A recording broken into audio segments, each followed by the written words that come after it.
Olá, estimados irmãos, vamos em nome do nosso amado Salvador Jesus e com o auxílio do Santo e Bom Espírito dar continuidade aos estudos das nossas lições da Escola Sabatina. Lição 13 é a última lição desse trimestre com o tema Missão Cumprida. Portanto, vamos estudar segunda-feira, é o segundo tópico. O tema do segundo tópico é Alegria Inadequada, parte 1. Pergunta A. Como o mordomo cristão deve reagir à iniquidade? Primeira carta de Paulo aos Coríntios, capítulo 13, versículo 6, apenas a primeira parte diz: não folga com a injustiça. Então, se nós somos mordomos, somos cristãos, devemos reagir de forma justa, né? Não permitir que a iniquidade seja algo ou parte daquilo que nós podemos lidar ou estamos lidando. Essa é a reação que devemos ter, então. Mas vamos ver o que fala a Pena Inspirada.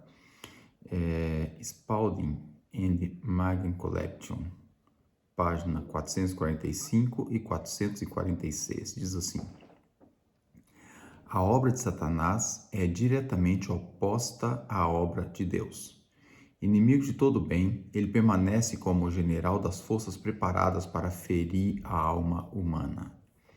Observa com triunfo diabólico para testemunhar os professos seguidores de Cristo se mordendo e devorando entre si.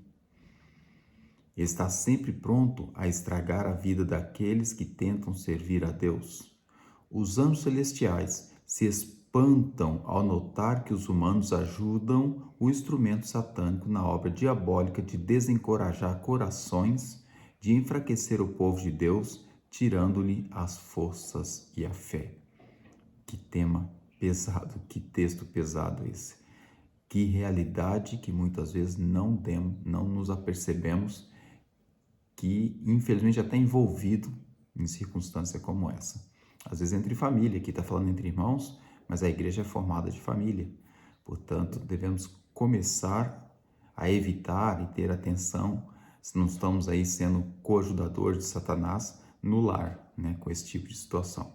Mas a Pena Inspirada ainda traz mais um texto, Historical Sketches of the Foreign Missions of the Seventh-day Adventists. Meu inglês não é grande coisa, mas é um livro, página 138. O texto é uma frase, traz o seguinte: se quisermos ser vencedores, devemos investigar o coração para ter certeza de que não estamos nutrindo nada que ofenda a Deus. Devemos lembrar que, aqui termina o texto, né? Mas devemos lembrar que uma das coisas que ofende a Deus é guardar a mágoa dos nossos irmãos, é não perdoar. E a falta do perdão que gera o que foi falado em cima, né? Então, diz ali, né? O inimigo faz tudo para ferir a alma humana. Com triunfo diabólico, então, ele arquiteta tudo ali com as pessoas distraídas e depois fica ali todo satisfeito vendo as pessoas se mordendo e devorando entre si. Que coisa absurda, que coisa tremenda. E se nós não estivermos atentos, como eu disse, podemos cair nessa cilada e quando andamos por ela estamos magoando, às vezes a esposa, o filho, as pessoas que a gente mais ama, que dirá então na igreja, né? As pessoas que estão em nossos irmãos na fé e dando às vezes até mau testemunho. Então, voltando à pergunta, como o mordomo cristão deve reagir à iniquidade? Com justiça, com equidade, com amor, com tolerância, com longanimidade, os parâmetros todos que nós estudamos na lição passada do amor. Eu acho que é bem-vindo nessa circunstância, né? Para as coisas ficarem não a controle do inimigo, mas a controle do Espírito Santo. Ele que vai estar no coração, gerindo toda a situação ali que o inimigo quer fazer problema. Pergunta B. Como o mordomo cristão evita se alegrar com o mal? 1 Pedro 5, 8 e 9 diz assim: sede sóbrios, vigiai, porque o diabo, vosso adversário, anda em derredor, bramando como leão, buscando a quem possa tragar, o qual resistir firmes na fé, sabendo que as mesmas aflições se cumprem entre vossos irmãos no mundo. Então, como o mordomo cristão evita se alegrar com o mal? Está sóbrio, está alimentando-se bem da palavra de Deus, não se alimentando de porcaria, desculpa o termo, que é mesmo assim, né? Grudado nas séries, grudado nos fake news, grudado nas notícias horríveis que vê, grudado nas redes sociais, com as ideologias que vêm nas redes sociais de psicólogos que não são da igreja, de pessoas que se acham muito espertas, dando diversas insinuações e coisas que não são inspiradas por Deus e sim por Satanás. Então, se você estiver embebedado em meio a toda essa informação falsa que o inimigo planta, você não vai estar sóbrio. Mas aqui a ordem é ser sóbrios. Além de estar sóbrios, buscando a palavra de Deus, em comunhão com Deus, com o Espírito Santo no coração, em oração, vigiar, porque a gente sabe que o inimigo está bramando, está em volta, está tentando, está buscando o meio. Se você estiver atento em comunhão com Deus, você consegue detectar. Se você não tiver, às vezes pode enrolar-se em uma situação, quando você percebeu já, muita asneira pode ter sido feita. Vamos ver o que diz a revista The Reviews and Herald, de 19 de maio de 1891.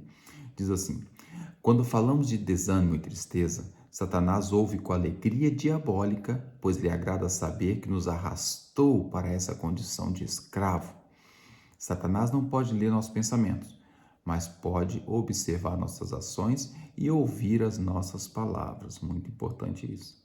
Assim, a partir do longo conhecimento que tem da família humana, pode moldar as tentações para tirar vantagem de nossos pontos fracos de caráter.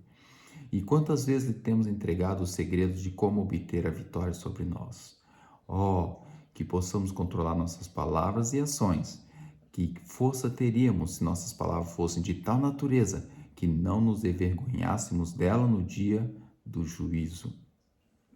No dia de Deus, elas aparecerão de uma forma muito diferente do que quando as pronunciamos. Então, eu gostaria de chamar a atenção aqui da parte do inimigo ouvir. Muitas vezes nós colocamos para fora aquilo que o coração tem e não é necessário. Nós podemos pegar aquilo que o coração está sentindo que é menos bom e colocar para Deus numa oração silenciosa. Deus conforta o seu coração, você sai dali animado e o inimigo não fica sabendo. Ele pode ler no seu rosto que alguma coisa não está bem, mas não sabe o que se passa no seu coração e nos seus pensamentos. Então é importante lembrarmos isso. E quando for orar, não ore mexendo os lábios. O maior leitor de lábios é ele, pois se há humanos que fazem isso, imagine o inimigo. 6.000 anos de experiência. Feche os olhos, boquinha fechada, fale com Deus em pensamento. Ele estremece, diz o Desamite, a profetisa. Ele estremece. Por quê? Porque não sabe o que a conversa que está ali, né, tendo entre você, o seu coração, e entre o Pai Celestial, através da graça de Cristo. Então, isso é muito importante nós termos essa noção, e mesmo quando há alguma tribulação, alguma coisa conturbada, se nós mantemos o pensamento em oração e a boca fechada, muito problema vai ser evitado, né? A prudência, ser prudente como a pomba. Bom, vamos seguir adiante. Ainda lembrando que tudo isso vamos prestar conta no juízo, né? Então, tudo que se fala agora parece que não foi tão mal a conotação, mas depois você vê você fazendo, vai ser a conotação um bocado estranha. Então, vamos estar em paz e, com a graça de Deus, conseguir vencer essas tendências naturais que nós temos como humanos. Bem, pergunta C.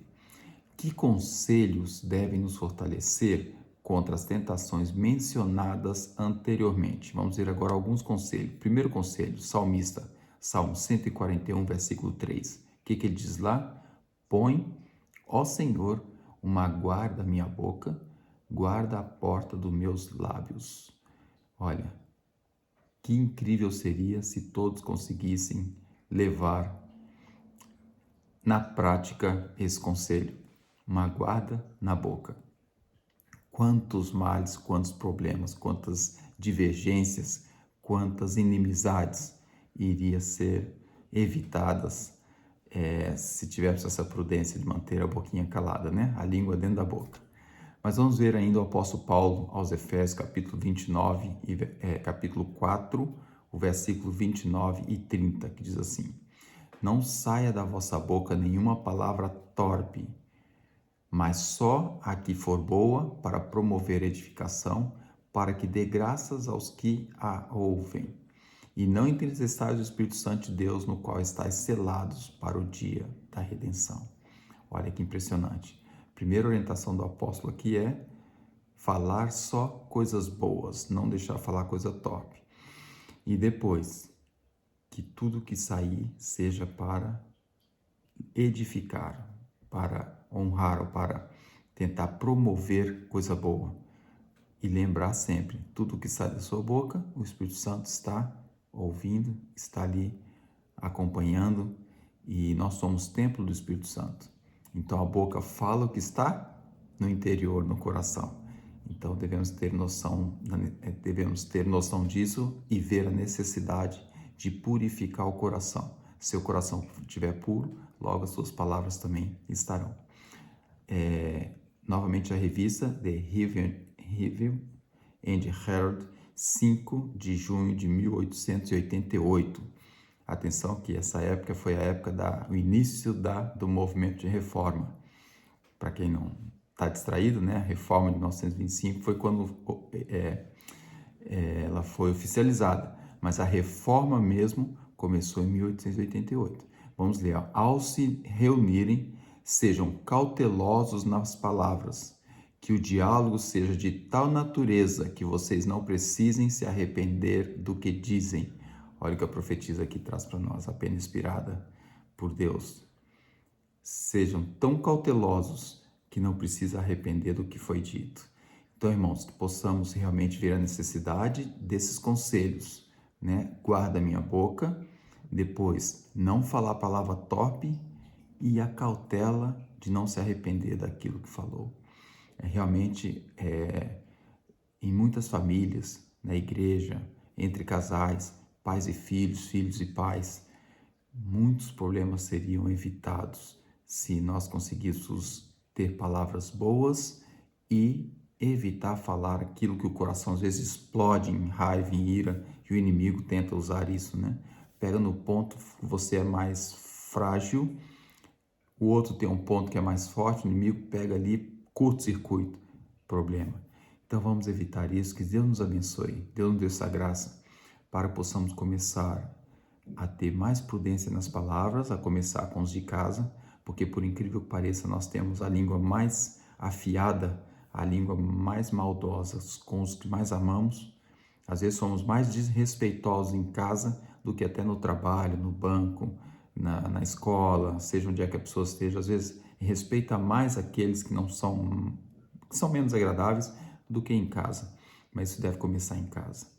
O zelo, o carinho, a atenção, o amor, exercer o lado espiritual, a consagração dentro de casa, e depois vai ser mais fácil exercer aonde você estiver, inclusivamente na igreja e com nossos irmãos. Que Deus dê sua graça e abençoe para isso. Amém.